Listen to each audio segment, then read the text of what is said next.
believe that you're a cheater, and I believe that you needs these guys. Jake needs Tyson and needs all these other people, because everybody's going to tune in to hope that Mike Tyson knocks him out. Right. They're not tuning in because they think Jake Paul's a great fighter and they want to see him. Dana White completely dismantled the idea of a Mike Tyson versus Jake Paul boxing match, and it's hard to disagree. Jake Paul was never truly in it for the grit, sweat, and bruises of genuine boxing. From the beginning, his strategy has been about chasing fame and stacking cash, not by delivering knockout blows, but by capitalizing on YouTube content gold. It's clear he sees boxing more as a spectacle to monetize than as a serious competitive sport. And that thing that you came out with today, nobody on earth thinks that you really wrote that. You're too stupid. And for those of you that don't know, if you've ever watched one of his fights and you see when they do the stare down, the guy that's Tyson's wild promo videos and intense face-off clips weren't mere extras. They were the centerpiece. He knows exactly how to leverage hype and turn it into cash. As they say, once a YouTuber, always a YouTuber. Dana White didn't just call Jake out for fame chasing, though. He laid out a list of alleged shady moves that felt more like a courtroom drama than a commentary on boxing.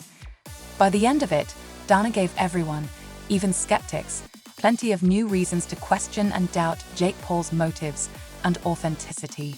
And for those of you that don't know, if you've ever watched one of his fights and you see when they do the stare down, the guy that's standing in the middle with the warlock nose and the big warlock wart on his face, apparently that's his manager. And that guy used to be an accountant for me.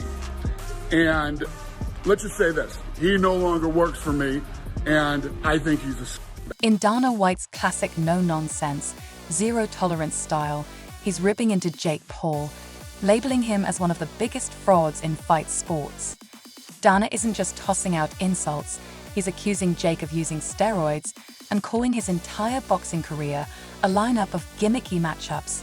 For Dana, Jake's rise isn't about skill, but about flashy, empty spectacle. Even though the guy was fighting. When Jake Paul lost to Fury, I haven't really paid attention to Jake Paul. I have love for Jake too. Before anyone brushes off Dana's words, remember, he's the one who transformed the UFC from a rough backyard brawl into a multi-billion-dollar global empire. His expertise in the fight game is unquestionable. When Dana speaks, even the harshest skeptics have to sit up and pay attention, because he undeniably knows his stuff. You think that you can do it better than we do. We're doing this whole thing wrong. You could treat the fighters better than we do. Knock yourself out. Go start your own business. It's easy to do. Go get the Warlock on it. The Warlock can get it started for you. What you and the Warlock should be focused on is your business. Dana's fury at Jake Paul isn't just personal. It's a deep-rooted frustration, as though Jake's presence in boxing disrespects the entire sport. Dana sees Jake as manipulating boxing, turning it into a mere spectacle for clicks and cash. To draw his point home, Dana takes aim at Jake's manager, sarcastically dubbing him the Warlock. This manager, once an accountant at the UFC, couldn't cut it there, according to Dana, and has now downgraded to running errands for Jake Paul. Dana paints him as a cautionary tale, a former number cruncher scrambling for relevance by hanging on to Jake's social media circus. The whole critique drips with mockery as Dana highlights just how far the Warlock has fallen from any real respectability, framing him as a symbol of the gimmicks and opportunism now shadowing the sport. That are smaller, it's all the same. If you think Dana's trash talk ends there, think again. He ups the ante like only a true fight promoter could, throwing down a bold challenge that goes way beyond words. Dana demands a steroid testing showdown, claiming Jake's bulging biceps aren't just the result of hard work and protein shakes. He wants random drug tests for Jake, and, to prove he's got nothing to hide himself, Dana makes a wild offer. He'll undergo random cocaine testing for 10 years. That's a full decade of drug testing, just to show he's clean. Dana's laying it all on the line. I'm ready to roll, buddy. I don't use cocaine. Do you use steroids? Let's do this, Jake. The steroid versus cocaine drama has become a spectacle even bigger than some actual fights, with headlines splashed everywhere and social media in a frenzy. Suddenly, the Tyson versus Jake Paul matchup isn't just about who might get KO'd in the ring. It's dripping with controversy, with accusations and egos clashing like heavyweight boxers. Dana's challenge isn't just spicy trash talk, it's a call to arms, demanding Jake Paul prove he's not all smoke and mirrors.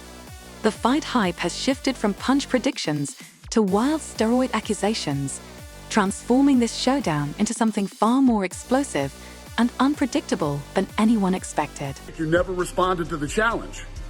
You publicly stated that I use cocaine. I do not. So I told you you could randomly cocaine test me for the next 10 years. I believe that you're a cheater, and I believe that you use steroids. So I want to randomly steroid. Jake Paul has never been one to shy away from controversy, especially when drama's involved, and he's diving headfirst into the fighter pay debate. Now, he's framing himself as a crusader for underpaid MMA athletes, the guy who once built his brand on pranks and chaos, positioning himself as the Robin Hood of the fight world. Jake loves to throw out eye-popping figures that demand attention. $600,000, what he claims the top UFC heavyweights make on average, versus $30 million, the jaw-dropping payday that heavyweight boxing champs can expect. To Jake, it's a huge injustice, and he's casting himself as the only hero brave enough to call it out. But Dana White isn't buying any of it. He meets Jake's claims with a sarcasm so sharp it cuts, openly dismissing Jake's understanding of fighter pay and the fight business. For Dana, Jake's claims are almost laughable, like a kid trying to lecture a pro on a world he barely understands. The exchange has only added fuel to their heated rivalry, making this drama bigger than the fights themselves. Do you think he's not paying fighters fairly? It's all greed and it's all going to fill Dana White's pockets. Dana White blasted Jake Paul for accusing him of using coke. Dana, the mastermind behind the UFC's transformation into a global powerhouse, isn't exactly thrilled to hear financial lectures from a YouTuber. He fires back at Jake, saying that if Jake thinks he's so smart, he should quit complaining and start his own MMA organization. With a sarcastic tone, Dana calls it easy, his words daring Jake to put his millions where his mouth is and experience firsthand how brutal running a fight promotion can be. It's classic Dana, challenging Jake to back up his talk with real action, and likely expecting him to fail. Half the guys' fucking names on the card, and the list goes on and on with that guy.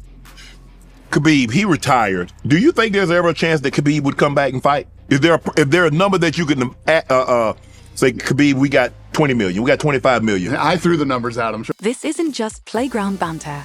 It's a clash of two entirely different worlds.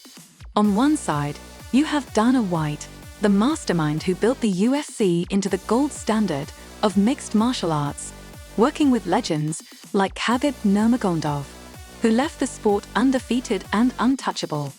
On the other side, you've got Jake Paul, whose entire combat sports career has been a series of viral marketing stunts against retired, often smaller MMA stars.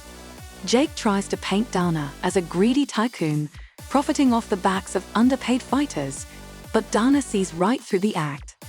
He calls Jake a self-serving fraud, accusing him of only pretending to care about fighter welfare when it suits his brand. If you can... you making real money, Dana, or are you making... I don't know. That I don't know. I don't know what he's really making.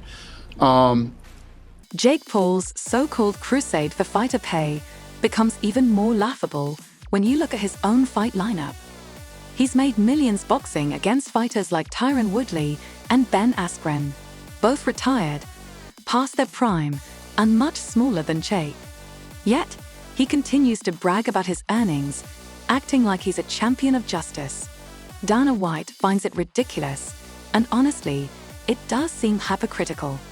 If Jake genuinely cared about making a difference in fighter pay, he'd be doing more than just talking about it.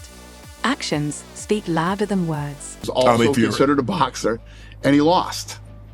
So if you can keep fighting fucking 50-something-year-olds You don't think Tyson has a chance? and making a living at it. I think that Mike Tyson has a puncher's chance. The spectacle of Jake Paul versus Mike Tyson only adds to the mess. Mike Tyson is a living legend, but let's face it, he's pushing 60 and isn't the unstoppable force he once was, the guy who could knock out an opponent in seconds. Now, he's about to face Jake, a fighter 3 decades younger. The age gap feels almost insulting. Critics like Bernard Hopkins, who knows a thing or two about boxing longevity, aren't holding back. Hopkins argues that Jake and Tyson shouldn't even be in the same conversation, as the matchup is a mismatch in every sense. For a living, and guys that are your age. How about that? He says he wants to fight Canelo. I'm just saying what he. That's what I he. hear you. Then why is he not fighting Canelo? Canelo. I don't think Canelo wants to waste his time. Yeah. As much as people criticize Jake Paul's upcoming fight with Mike Tyson, they can't resist the spectacle. It's like watching a train wreck. You can't look away. The idea of a 58-year-old Tyson landing one of his legendary punches on Jake's face is viral gold. Former UFC fighter Brendan Schaub breaks it down, pointing out that if Jake knocks out Tyson, he'll be labeled a bully for beating up an old man. On the flip side, if Tyson knocks out Jake, it's game over for Jake's boxing credibility. The worst-case scenario: a boring decision win that leaves fans, including Netflix, wishing they'd invested their money elsewhere. Jake's preparation is making waves too. He's bulked up, moved up to heavyweight, and is trying to look like a serious contender.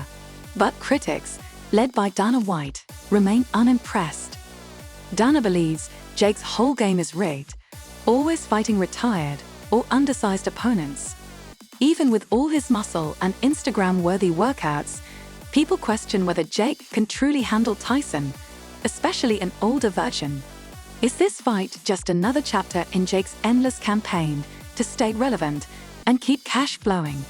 Ultimately, this isn't just a fight, it's a battle over what it means to earn respect in the sport. Jake Paul's trying to position himself as a crusader for fighter rights, but his actions paint a different picture. Dana White isn't letting that slide, exposing every contradiction and revealing that Jake cares more about his brand than the sport he claims to defend. This saga is more than a physical clash. It's a war of words, egos, and reputations.